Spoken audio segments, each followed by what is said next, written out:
नमोस्तु आचार्य श्री। अशोक शाह गुजरात से आपके श्री चरणों में अपनी शंका रख रहे हैं। हे गुरुदेव, आजकल देखा जा रहा है समाज के लोग धर्म से विमुख होते जा रहे हैं। इसका क्या कारण है और यह किस उपाय से बच सकता है कि लोग समाज धर्म से विमुख ना हों?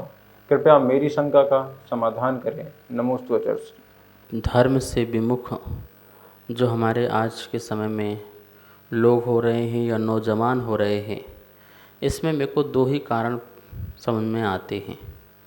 एक कारण तो मुझे लगता है कि उनकी अपनी आर्थिक परिस्थिति, और दूसरा कारण लगता है समाज की उपेक्षा। ये दो ही कारण समझ में आते हैं। उनकी अपनी आर्थिक परिस्थिति इतनी गिर जाती है कि जिसके कारण वो समाज में समझते हैं कि हम कैसे उठें, कैसे बैठें, कैसे अपना स्टेटस बना के रखें, और वो फिर हमारे समाज से, धर्म से हट कर के अन्य धर्म में और अन्य समाज में चले जाते हैं। वहाँ पर उनको खाने पीने की व्यवस्था मिल जाती है, रहने की व्यवस्था मिल जाती है, और बहुत लोग वहाँ पर उनका सहयोग करते हैं। तो उनको लगता है कि इससे अच्छा तो यही है कि जहाँ इंसानियत है, जहाँ इंसानियत देखी जाती है, गरीब और अमीरता नहीं देखी जाती है। और दूसरा बात ये हो सकती है समाज की उपेक्षा। कभी कभी समाज जो है, समाज का ध्यान नहीं रखती है, लोगों का ध्यान नहीं रखती है, और वो उपेक्षा करती रहती है। जैसे कोई व्यक्ति बहुत बड़ा अमीर आदमी है तो गरीब आदमी की उपेक्षा करता है। वो उसको धुतकार करके, चल यहाँ बैठ जा, चल यहाँ आ जाओ, ये कर लो, वो कर लो, मतलब कोई उसका मान सम्मान ही नहीं है। अरे है तो जैनी ना, लेकिन उसको तुम निर्धन, गरीब समझ करके, छोटा आदमी समझ करके उसकी तुमने उपेक्षा करी, तो वह उस उपेक्षा से, उस टीस से भर जाता है, और फिर वो बड़े आदमियों के प्रति जो है द्वेष भाव रखता है, घृणा का भाव रखता है, और उससे वह फिर धर्म से ही हट जाता है। मंदिर जाना सबसे पहले छोड़ता है, गुरुओं के पास छोड़ता है जाना, और फिर समाज के जो बड़े बड़े लोग हैं उनसे मिलना ही नहीं है। तो फिर लोगों से मिलने का क्या मतलब है? तो फिर जो अन्य लोग हैं जो उसकी इतनी हेल्प करते हैं कि अरे तुम चिंता मत करो, हमारे यहाँ कोई छोटे बड़े का भेद नहीं है, यहाँ बड़ा आदमी आए वो भी यहाँ सामने नीचे बैठता है, और छोटा आए वो भी यहाँ नीचे बैठता है। अपने यहाँ क्या हो रहा है? जैसे कोई बड़ा आदमी आ गया, अच्छा बड़ा आदमी आ गया, तो मंच में माला माइक 100 बार नाम, और जो एक पान का टपरा लगा करके जीवन जी रहा है, लेकिन बहुत ध्यान देता है, मंदिर आता है, समाज का भी ध्यान रखता है, हेल्प भी करता है, तो उसका कोई भी किसी प्रकार से सम्मान नहीं, उसकी तो उपेक्षा करते रहते हैं। तो ये जो कार्य हो रहा है, यह भी एक कारण है लोगों का अपना धर्म छोड़ना। तो मैं कहना चाहूँगा कि समाज प्रत्येक व्यक्ति का सम्मान करे, सब प्रत्येक व्यक्ति का ध्यान रखे, किसी प्रकार की उपेक्षाएं न करे, और यदि उसकी आर्थिक परिस्थिति सही नहीं है तो उसकी हेल्प भी करें। एक व्यक्ति है, अब उसका एक दो परिवार ऐसे होते हैं समाज में, 2-4 परिवार, तो इतने सब लोग मिलकर के थोड़ा थोड़ा कलेक्शन करेंगे तो उसका व्यापार बढ़ सकता है, बन सकता है। ईमानदारी से काम करेगा तो वो ठीक हो जाएगा। तो उसकी हेल्प होना चाहिए। सभी समाज के लोगों से मैं कहना चाहूँगा, खास करके बड़े बड़े लोगों से, कि तुमको करोड़ों करोड़ों का दान करते हो, एक कलश करने में करोड़ों करोड़ों दे के आ जाते हो, पानी भगवान के ऊपर डाल के आ जाते हो, ठीक है, दो वहाँ पर। लेकिन यदि उसी 1 करोड़ से यदि 100 परिवार जिंदा होते हैं, उनको आपने 1-1 लाख रुपए की हेल्प कर दी, तो बेचारा वो दुकान चालू कर देगा और अपना बच्चों को पाल लेगा, परिवार को पाल लेगा, वो समाज का व्यक्ति बन जाएगा, एक हिस्सा बन जाएगा। तो करोड़ों करोड़ों को दान देने की अपेक्षा, भगवान कहाँ बोलते हैं कि तुम करोड़ों रुपये मेरे को दान दो, मेरे पर सिर पर जल डाल दो, वो कुछ नहीं बोलते हैं। तुम, भगवान कहाँ बोलते हैं कि तुम करोड़ों करोड़ों का चांदी का, सोने का मेरे पर छत लगा दो, पत्थर का लगा रहा है, कोई दिक्कत थोड़ी है, सोना चांदी का ज़रूरी है क्या? वही पैसा जो हमारे समाज के जो लोग हैं, जो निम्न परिवार के लोग हैं, उनमें लगाया जाए, अपने समाज को बचाओ। बड़ी मुश्किल से उनको जैन कुल मिला है, वो अपना कल्याण और अपना उद्धार कर सकें, यही मैं कहना चाहूँगा समस्त समाज से। नमोस्तु आचार्य श्री। कल्पेश जैन आसाम से आपके श्री चरणों में अपनी शंका रख रहे हैं। हे गुरुदेव, आजकल देखा जाता है लोग सोले के वस्त्र पहनकर मंदिर जाते हैं तो हैं, लेकिन चप्पल पहनते हैं और गाड़ी आदि से जाते हैं। तो क्या सामान्य श्रावक को भी चप्पल पहनकर मंदिर जाना चाहिए या नहीं? और ये जो धोती दुपट्टे पहन के जाते हैं, क्या फिर ये शुद्धि के वस्त्र में होंगे या नहीं? कृपया मेरी शंका का समाधान करें। नमोस्तु आचार्य। मंदिर में जूते चप्पल पहन करके जाना नहीं जाना, इस पर आप थोड़ा सा विचार करेंगे।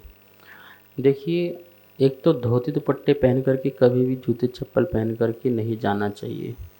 लोग अपने घर में नहाते हैं, धोते हैं, धोती दुपट्टे पहनते हैं और चप्पल पहन करके अभिषेक करने जाते हैं, पूजा करने जाते हैं, वो बिल्कुल सही नहीं है। कुछ लोग तो गाड़ी में चटाई रख करके उसमें भी बैठ करके धोती दुपट्टा पहन के चले जाते हैं, ये बिल्कुल अशुद्धि है। आपने इतने बढ़िया कपड़े धोए, साफ़ किए, नहाए धोए, सामग्री तैयार की, इसके बाद आप चप्पल जूते, चप्पलों का पहनने को मना क्यों कर रहे हैं?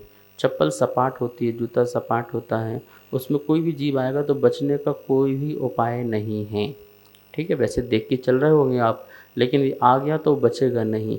लेकिन पैर में अपने देखो पोला स्थान होता है, मुलायम स्थान होता है, जीभ बच जाता है, कभी कभी पैर भी रख गया तो जीभ बच जाता है।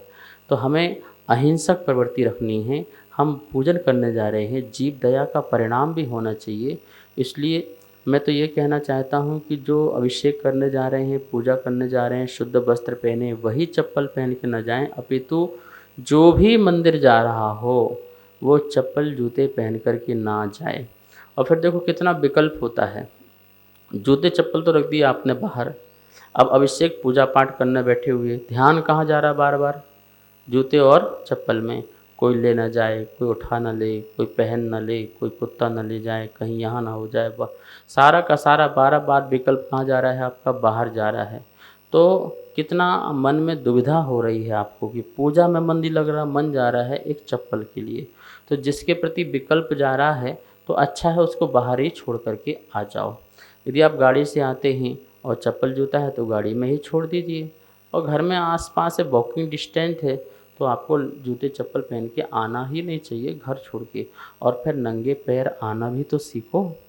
आगे चल के तुमको व्रती बनना है, महाव्रती बनना है, साधु बनना है, महावीर के मार्ग में चलना है, तीर्थंकरों के मार्ग में चलना है। और तीर्थंकरों के मार्ग में जूते चप्पल नहीं मिलते। वो बात अलग है कि जैन धर्म के साधु मान कर के जो जूते चप्पल पहनने लगे हैं, पर वो जूते चप्पल पहनने वाले कोई जैन साधु नहीं कहला सकते हैं। हमारे जैन साधु तो कोई जूते चप्पल पहनते ही नहीं हैं, सदा नंगे पैर और पैदल विहार करते हैं, कोई परिग्रह नहीं होता है। और आपको भी तो आगे चलकर इसी प्रकार का बनना है, बताइए, होना नहीं होना है? सबको बनना है, सब चाहते हैं माता जी बने, महाराज जी बने, तो ये जो बनना है, तो इसलिए ऐसी स्थिति में, परिस्थिति में आपको थोड़ा सा प्रैक्टिस हो जाएगा, अभ्यास हो जाएगा। प्रतिदिन मंदिर आप जाएं, जब जब भी मंदिर जाएं आप जूता चप्पल पहन करके ना जाएं, क्योंकि एक विकल्प भी घर छोड़ के आ गए अपन। और एक मुनि बनने का अभ्यास, मोक्ष मार्ग में चलने का अभ्यास भी हो गया। और ये अभ्यास आपका हो जाएगा तो कभी भी आप महाराज जी बन जाओगी। तो ऐसा आपको ध्यान में रखना है। और अशुद्धि का कारण है आपके पैर से, जूते चप्पल के स्पर्श से पसीना आता है, और उस पसीने से उसमें जीवों की उत्पत्ति होती है। अब वो जीव उत्पत्ति होगी तो वो उसमें मरेंगे, तो मरेंगे तो आपकी शुद्धि कहाँ रह गई? आपकी शुद्धि नहीं रह जाएगी। ज़मीन में चलोगे तो पसीना नहीं आएगा, लेकिन जूता पहन के या चप्पल पहन के आओगे तो नियम से पसीजेगा। जैसे मोजे पहन लेते हैं तो वो गीले हो जाते हैं, और उसमें कितने सूक्ष्म जीव पड़ जाते हैं। कभी भी मोजे को पहन करके मंदिर के अंदर नहीं जाना चाहिए। मोजे को पहन के जाने का मतलब है चमड़ा पहन के जा रहे हैं, कितने जीव उसमें मर रहे हैं। आप सोचिए, कितनी स्मेल भी आती है, लोगों के भाव भी बिगड़ सकते हैं। इन सब को देखते हुए नंगे पैर में रहो, नंगे पैर आओ मंदिर के लिए, ठीक है ना।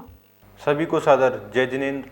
पूज्य गुरुदेव के मुखारविंद से आप सभी की शंकाओं का नित्य समाधान आगम के अनुसार किया जा रहा है, और ये इसका प्रसारण आदिनाथ टीवी चैनल के माध्यम से हो रहा है। अगर आपके मन में किसी भी प्रकार की कोई भी शंका है तो आप हमें नीचे दिए गए नंबर पर बेझिझक भेज सकते हैं, और आपकी शंका का समाधान पूज्य गुरुदेव के मुखारविंद से आदिनाथ टीवी चैनल के माध्यम से किया जाएगा। तो आप हमें अपनी शंकाएं भेजें और पूज्य गुरुदेव के मुखारविंद से अपना समाधान पाएं और अपनी शंका का समाधान करें। जय जिनेंद्र।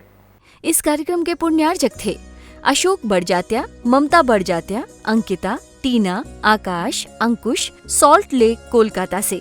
गुप्त दान अहमदाबाद से। इस कार्यक्रम के पुण्यार्जक थे श्री खंडेलवाल दिगंबर जैन मंदिर, राजा बाजार, कनॉट प्लेस, नई दिल्ली एवं श्री खंडेलवाल दिगंबर जैन मंदिर, वैदवाड़ा, दिल्ली के अंतर्गत खंडेलवाल दिगंबर जैन पंचायत, दिल्ली। जिनेंद्र जैन नरपतिया अध्यक्ष, धीरज जैन कासलीवाल महामंत्री, विजय लोहाड़िया विक्की उपाध्यक्ष, गौरव पाटोदी मंत्री, विनोद पांड्या कोषाध्यक्ष।